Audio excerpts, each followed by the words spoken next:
Hey everyone, and welcome back to Investing Talk Podcast. Today, we're taking a look at a company that's been really making waves in the market and kind of scrambling some portfolios. It's Yeah.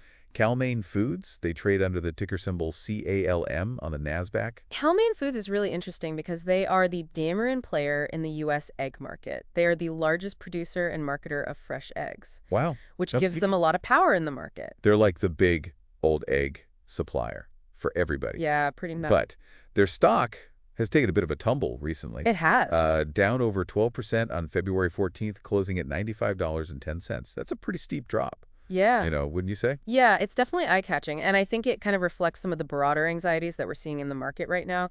There's a lot of talk about inflation, potential government interventions, and even the possibility of layoffs.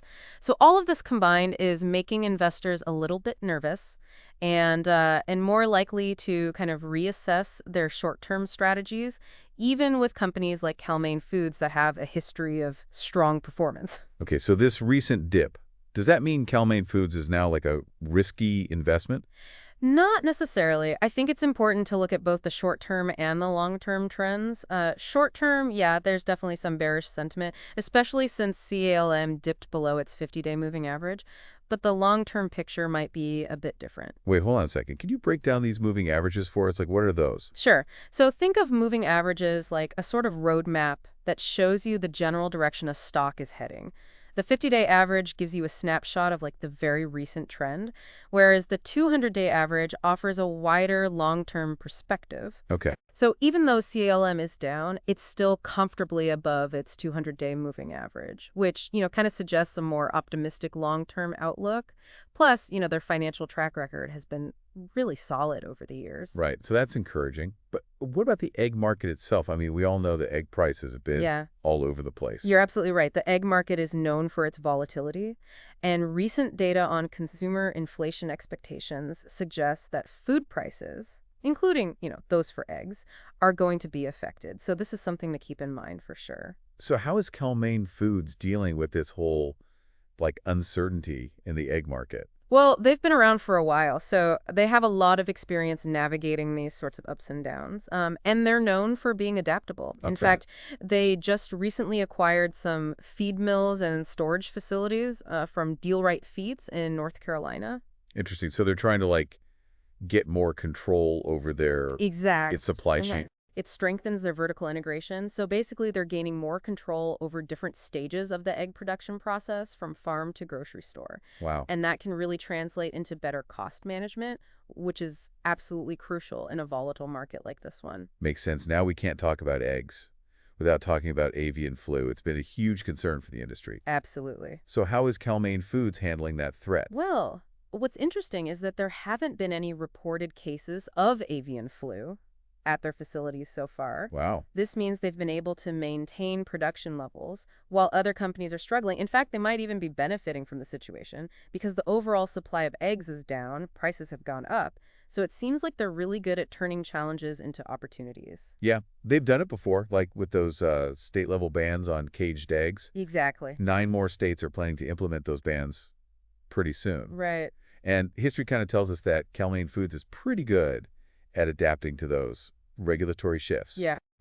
In the past, similar bans actually led to like an increase in their stock price. Plus, they've got facilities that are like ready for expansion in 2025, which could really help fuel their revenue growth. Yeah, it seems like they're playing the long game, not just reacting to these short-term market hiccups, but strategically positioning themselves for the future. So they're not just selling eggs, they're selling a vision of sustainable growth and adaptability. But let's zoom out a bit and talk about the bigger picture. If we're thinking like investors, what are the key factors we should be considering when it comes to Cal-Maine Foods? Well, first and foremost, you have to think about your own investment goals and risk tolerance. Are you in it for the long haul, or are you looking for quick gains? How much volatility are you comfortable with? Those are the million-dollar questions for any investor. Absolutely, but when it comes to Cal-Maine Foods specifically, there are a few things to keep in mind. We've talked about the volatility of the egg market, and that's not likely to go away anytime soon. But Cal-Maine Foods has a proven track record of weathering those storms and even coming out stronger on the other side. They're like those seasoned captains.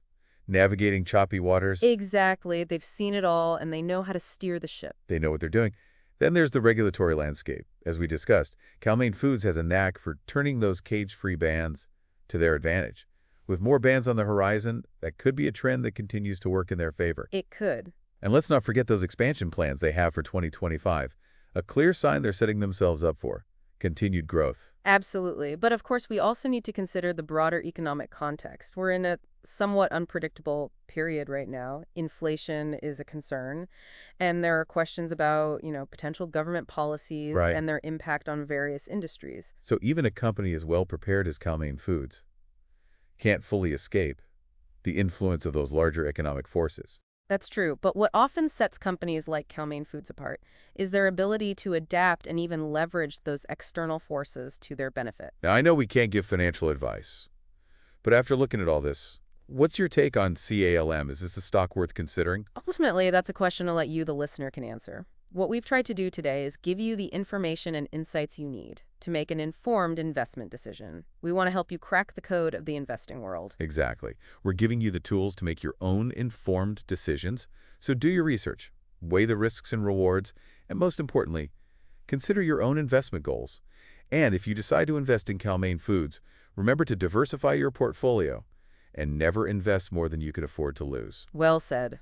It's interesting you bring up their commitment to long-term growth. I mean, they're not just sitting back. They're actively looking for ways to expand and evolve their business. Right. Like take those upcoming bans on caged eggs. For some companies, that might seem like a major obstacle. But Cal-Maine Foods is already ahead of the curve, adapting their facilities and operations. Yeah, it's a smart move, especially with, consumer demand for cage-free eggs steadily increasing. And it shows that they really understand the evolving market landscape. Absolutely. They're not just reacting to change, they're anticipating it and positioning themselves to benefit from it. This kind of forward-thinking approach is a key indicator of a company that's built for long-term success. And let's not forget about their expansion plans.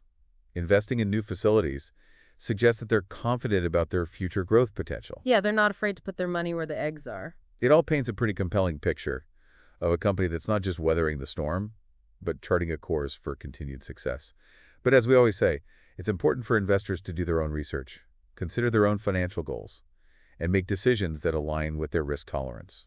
Exactly. We've provided kind of a framework for thinking about Cal-Maine Foods, but the ultimate decision rests with each individual investor. So to wrap things up, Cal-Maine Foods, trading under the ticker symbol CALM, offers an interesting case study for investors. They're a dominant player in a volatile market, but they've shown an impressive ability to adapt to change and even leverage it to their advantage. Their strong financial performance, their strategic acquisitions, and their proactive approach to industry shifts definitely make them a company worth watching.